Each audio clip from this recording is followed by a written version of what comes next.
people ask me all the time, oh, why did you start up your own business? How did you get going? All that stuff, all the good stuff. And I always tell them it was born out of necessity. It was not like I was sitting down writing up grand plans of starting a business. That wasn't my business case. Like, I started up my business because during the pandemic with COVID and with the nursery, um, that time we had to do isolation. So the nursery had to go into isolation. They had a COVID scare. The, that was before full lockdown. And I was working full time, and my employer wouldn't allow me to work from home. Uh, uh, in fact, the comment was, you can't work from home with a baby. And I decided, I've got sense. I went to school.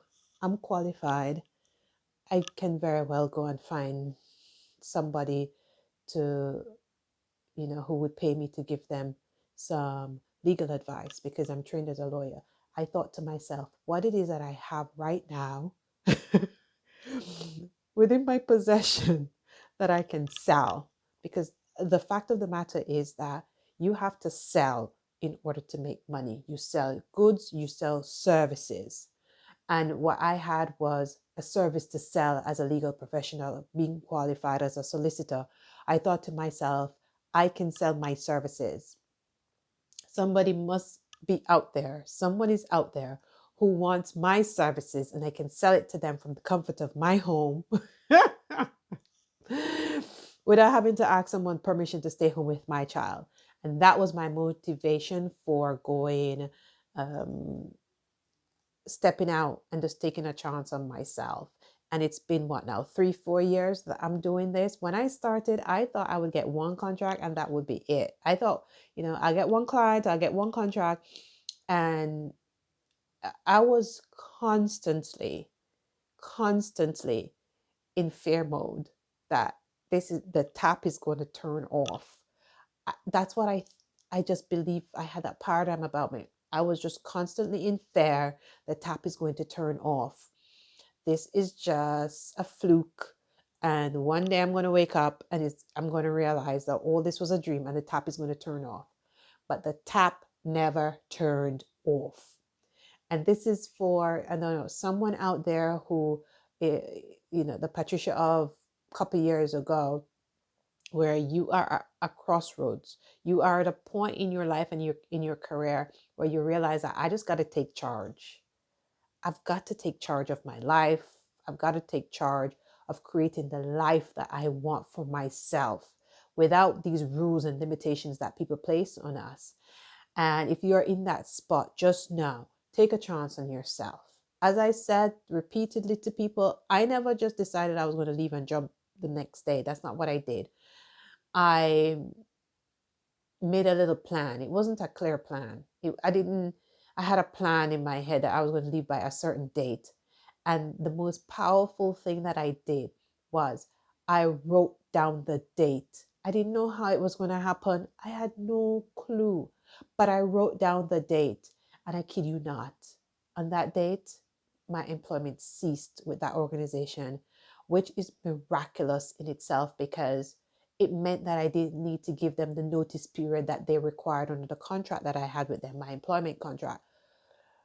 By the grace of God, God cut the notice period short so that I could meet that deadline that I had set for myself.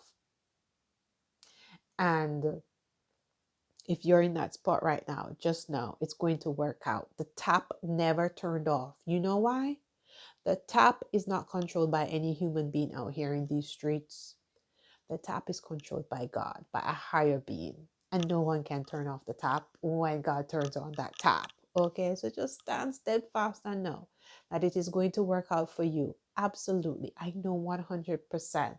Has it gone like smoothly? No, the road has not been smooth, but I've been able to weather it. I'm still here standing in my own little, shingle, as we say in law, put up my shingle. I'm still here going along. And I've had setbacks, I've had wins, but at the end of the day, if I need to run to school to pick up my child, I'm not asking anybody for permission. I just jump and I go. My child is sick and have to stay home. I'm not asking anybody for permission. I just decide, you know, either that day I'm going to work slow or I'm not going to work, or I can work with my child here. It's up to me. I'm making the decisions for my life. And that is one of my values, freedom. Freedom is one of my core values. It is so important to me because of the experience that I've had in the working world. So just know the tap is not going to turn off, honey. It is not going to turn off. So instead of spending years in that fair situation, which I did, I spent years sitting in that fair, so much so that a lot of the plans that I had set and the goals that I set, they were delayed for me because my mind was just consumed with scarcity and the fear and the fear and the fear. I couldn't think straight. I couldn't make decisions that were long term because I was so fear driven. Save yourself that time. Okay, I'm going to give you like 2 3 years of time saved with this advice. The tap is not going to turn off. Fix your mind on the goal that you have for yourself and just focus on that. Don't worry about the tap. Put all your energy and your attention into where you're going and don't worry about the tap. Okay? That the work is on tap and it cannot turn off. No one out here in these streets can turn it off. Until the higher power says enough, no one can turn it off. Okay? Go forth and conquer. Bye.